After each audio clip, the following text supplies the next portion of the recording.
Hello and नमस्कार everyone. मैं आदित्य भार्गव आप सभी का तहे दिल से स्वागत करता हूं हम सभी के अपने प्यारे से चैनल प्रबोधन में। एंड अभी हम लोग लेकर आ चुके हैं पाइथन द सुपर कोर्स का द सुपर नेक्स्ट लेक्चर, जो कि लेक्चर नंबर 58। आपको याद होगा हमने लास्ट क्लास में टपल्स के बारे में पढ़ना शुरू करा था। हमने लास्ट क्लास में देखा था कि what are tuples and how to create tuples. आज की क्लास में हम देखेंगे some of the features of tuples. So बिना देर करते हुए लेट्स स्टार्ट द लेक्चर।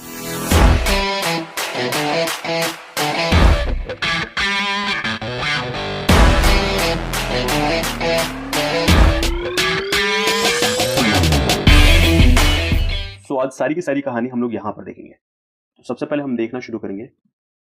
आपको याद है मैंने पहले ही बताया था कि भाई जो टपल्स हैं वो हमारे सीक्वेंस डेटा टाइप है, राइट। एंड आपको ध्यान होगा कि अगर सीक्वेंस कोई भी डेटा टाइप सीक्वेंस होता है तो ऑफ कोर्स वो ऑर्डर्ड कलेक्शन ऑफ एलिमेंट्स होता है, राइट। इसका मतलब ये है कि हमारे जो टपल्स हैं वो और कुछ नहीं, they are ordered collection of elements. सवाल है ऑर्डर्ड क्या मीनिंग है। ऑर्डर्ड का मतलब ये कि अगर कोई टपल आपने क्रिएट करा एंड लेट्स सपोज टपल में कुछ एलिमेंट्स भी आपने पुट करा, for example 1 a 2 3 like this, okay. And इसमें हर एलिमेंट को एक स्पेसिफिक पोजीशन मिलेगा। इसका मतलब ये कि हमारा जो 1 है उसको एक स्पेसिफिक पोजीशन है, zeroth index. Of course a के लिए हमारा फर्स्ट इंडेक्स है, 2 के लिए सेकंड इंडेक्स है एंड 3 के लिए थर्ड इंडेक्स है। देखने वाली बात क्या है? देखने वाली बात यह है कि ये ऑर्डर कभी भी नहीं बदलेगा।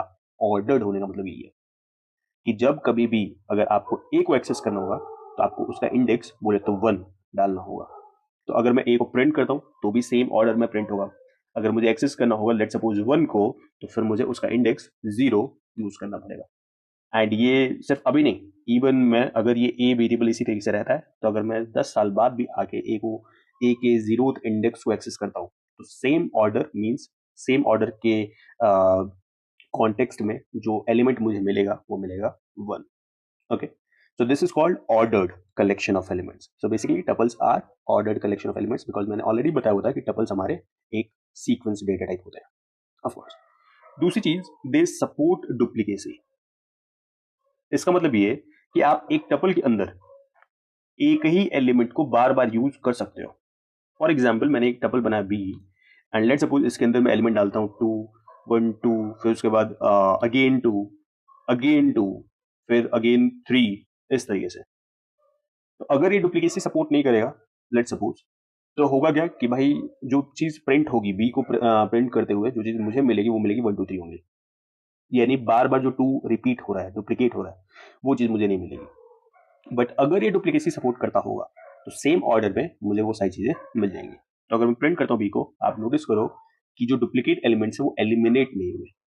इट मीन्स कि डुप्लीकेसी को सपोर्ट करता है। ये बात हमको समझ में आनी चाहिए। तीसरा जो फीचर हमको देखने को मिलता है, ऑफ कोर्स एक चीज और ध्यान रखना है कि जब मैं ऑर्डर्ड बोल रहा हूं तो इसका मतलब ये कि इंडेक्सिंग पॉसिबल है, ऑफ कोर्स जो फर्स्ट फीचर है। तो ध्यान रखना है कि आगे मैं इंडेक्सिंग एंड स्लाइसिंग को लेकर भी बात करूंगा, बट ऑफ कोर्स इस क्लास में नहीं, अगली क्लास में। तीसरी चीज की हेट्रोजीनस नेचर का होता है। एंड हेट्रोजीनस नेचर का मतलब क्या होता है कि it supports more than one और you can say multiple data type elements. तो आप एक ही टपल के अंदर एक से ज्यादा टाइप के एलिमेंट्स को स्टोर कर सकते हो।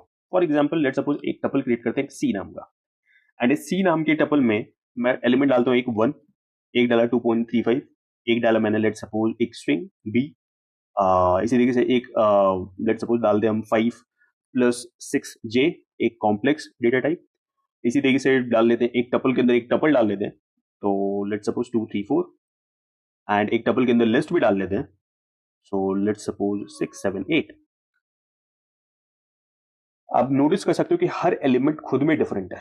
फॉर एग्जाम्पल 1 एक इंट डेटा टाइप है, 2.35 एक फ्लोट एलिमेंट है, बी स्ट्रिंग एलिमेंट है, 5 प्लस 6 जे ये कॉम्प्लेक्स टाइप का है, 2 3 4 जो कि ब्रैकेट्स के अंदर है ये एक खुद टपल है, एंड 6 7 8 जो कि स्क्वायर ब्रैकेट्स के अंदर है ये हमारा एक लिस्ट है। हर एलिमेंट खुद में विचित्र है, ऑफ कोर्स। तो सवाल है क्या ये इसको सपोर्ट करता है? Let's print c. Of course ये सपोर्ट करता है। एंड अगर मुझे बाई चांस मुझे ये लिस्ट चाहिए होगा तो क्या देखना पड़ेगा कि भाई इस लिस्ट का 6 7 8 का जो लिस्ट है इसका इंडेक्स क्या है। सो 1 का इंडेक्स 0 है, 2.35 का इंडेक्स 1 है, बी का इंडेक्स 2 है, 3 4 5। सो फिफ्थ इंडेक्स पर है हमारा 678। तो अगर मैं A5 ब्रैकेट ऑपरेटर यूज करा मैंने एंड मैं बोल रहा हूँ कि ए के अंदर फिफ्थ इंडेक्स पर जो भी है, ब्रैकेट ऑपरेटर बताता है वैल्यू फाइंड आउट करना। सो उसकी वैल्यू क्या होगी?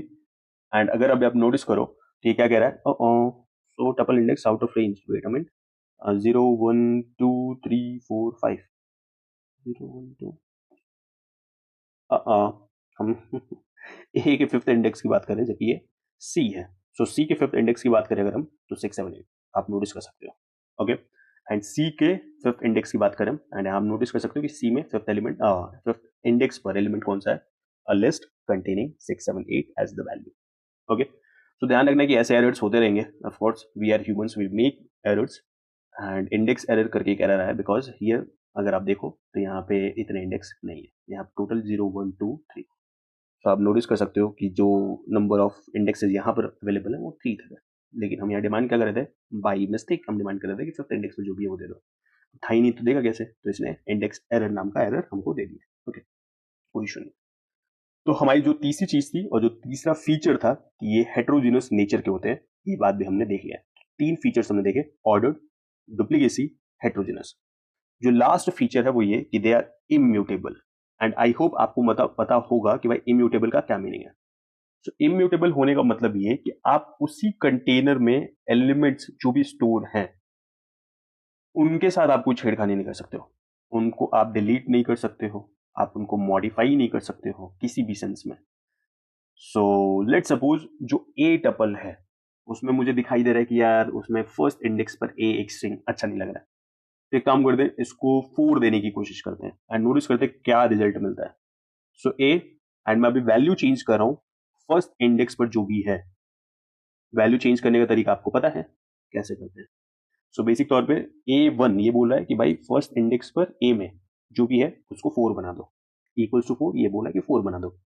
एंड मैं जैसे एंटर कर दूं ये मुझे एरर देता है, type error, tuple object does not support item assignment.